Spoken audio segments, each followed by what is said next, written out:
Hello mga kapopo!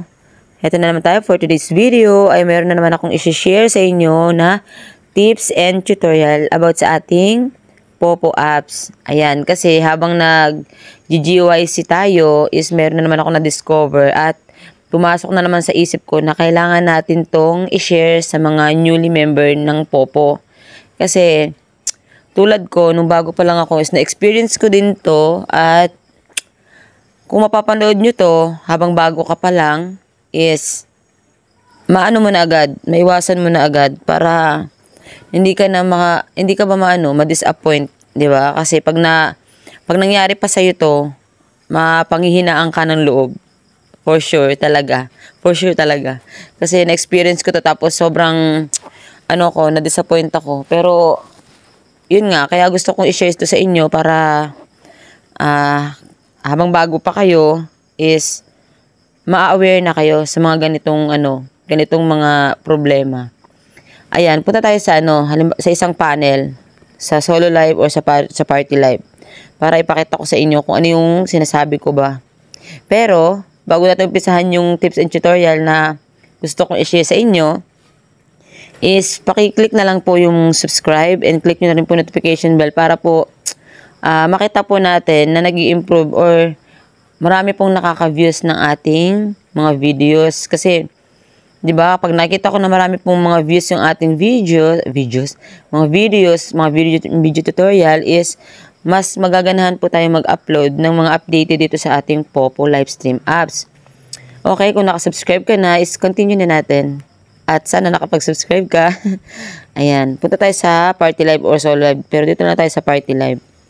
Ayan. Kahit saan dyan. Okay. I-mute lang natin. Ayan.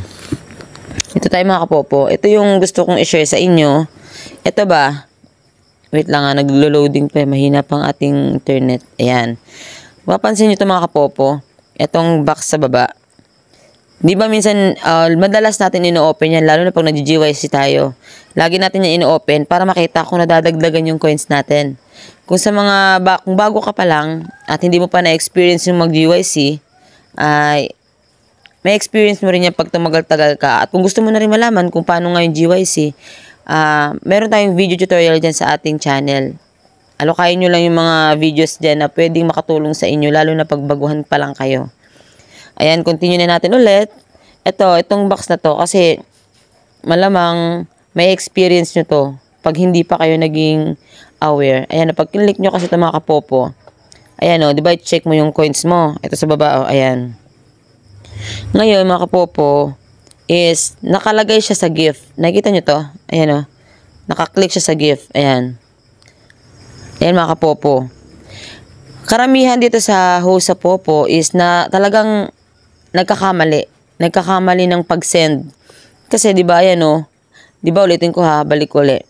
Pag kinlik niyo itong box, ayan, pag click niyo yan, nakatutok siya sa send. Ano niyo ba? Na-gets niyo ba mga kapopo? Nakatutok din siya sa send. Tapos 'di ba minsan yung internet natin naglo-loading or nag-hang. 'Di ba? Na-experience ko na kasi to kaya gusto kong i-share sa inyo para ma-aware kayo at ayokong mangyari sa inyo yung nangyari sa akin. Okay? Kasi pag click nyo nung box na yun na red, diretso kayo dito sa send.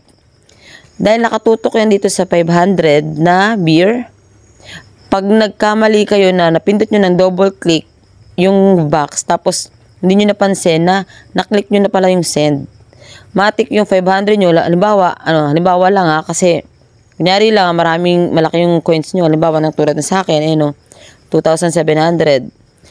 Dahil nakatutok yan sa beer, matik na yan, pag naklik nyo yung send, matik na masasend dun sa host, etong host, yan. Matik na yan na masasend dun sa host, yung 500 na coins nyo, nang hindi nyo sinasadya at hindi nyo naman kagustuhan mag-send sa kanya, kasi nga minsan nanonood lang naman kayo or nagtatas lang kayo, ayan. Tapos nagpa-fireworks ka lang, nag-aantay ka lang ng fireworks. Kasi nangyari na sa akin, to buti na lang mga kapopo, is hindi sa gift nakalagay yung, ko dati, yung, yung automatic pala, pag click mo nung gift, hindi siya dyan sa 500 nakalagay, hindi siya sa gift. Dito talaga siya nakalagay sa Lucky. Tapos dati, wala pa talagang mga ganito. Dito lang talaga nakatutok yung sa Kiss. Ayan. Kaya nung pag double click ko, nagulat ako, nanalo ako mga kapopo kasi naka-click pa, naka-ano pala siya, naka-automatic pala siyang lumalabas sa Lucky, sa Kiss. Sabi ko, bakit parang lumaki yung coins ko? Nagulat ako, lumaki yung coins ko kasi pag-click ko nung box na yon, nakatutok pala siya sa Kiss na Lucky. Tapos na double click ko yung box kasi nga naghang yung internet ko. Naghang, tapos na double click. Nagulat ako, nanalo ko. Buti na lang nanalo ko mga kapopo. Kung dun siya nakatapat sa 500, ayan, sa 500 na beer, hindi mo na yung mababawi kasi karamihan sa host at talagang ang mga rules ng mga host is hindi po sila nagbabalik ng mga wrong send natin. Okay. Kaya kailangan aware po kayo dito. Pero ang technique po na ginagawa ko dito mga kapopo, pag halimbawa kinlik mo na yan, yung box na isang ano lang, yan. Pag lumabas na yan, kung nag-GYC ka at nag-aantay ka ng fireworks, i-direct mo na siya dito. Ayan. Kasi kapag umalis ka ulit dyan, ayan o, punta ka sa fireworks. O. Yan, punta ka ulit sa iba, lipat ka sa iba. Ayan, pag-click mo ulit niyan, wait lang. Pag-click mo ulit niyan, dito ka na ulit. O, tapos balik ka ulit doon. Kahit manood ka na manood dyan, di ba? Hindi ka na mag-worry kasi, di ba?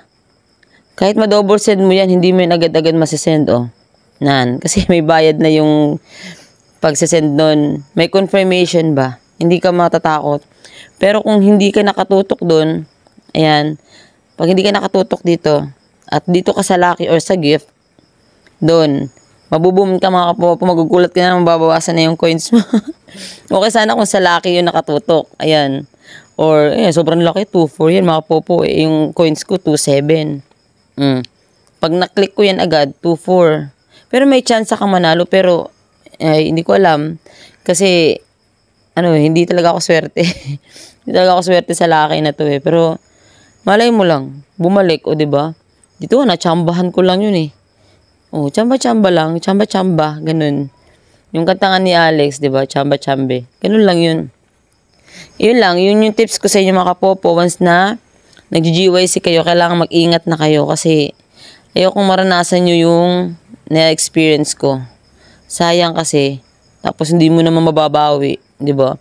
Swerte mo kung masendan mo is ibalik yung coins mo. Pero, hindi ko lang alam. Baka ibalik naman. Pero, hanggat kaya nyong iwasan nyo na lang mga kapopo kasi mahirap. Yun lang. Ayan lang for today's video mga kapopo. Sana may natutunan kayo at sana maging aware kayo dito na hindi mangyari sa inyo yung mga na-experience ko na may swerte, merong hindi. Ayun. At sana nakatulong to sa inyo, lalo sa mga baguhan dyan. And sana po hindi nyo rin kalimutan mag-subscribe at click nyo na rin po notification bell para po mas updated po kayo sa ating mga video uploaded, mga i-upload. Kasi marami talaga itong makakatulong talaga to sa inyo. Sobra. Ayun, hanggang dito na lang. And thank you for watching. See you in the next video tutorial. Bye-bye.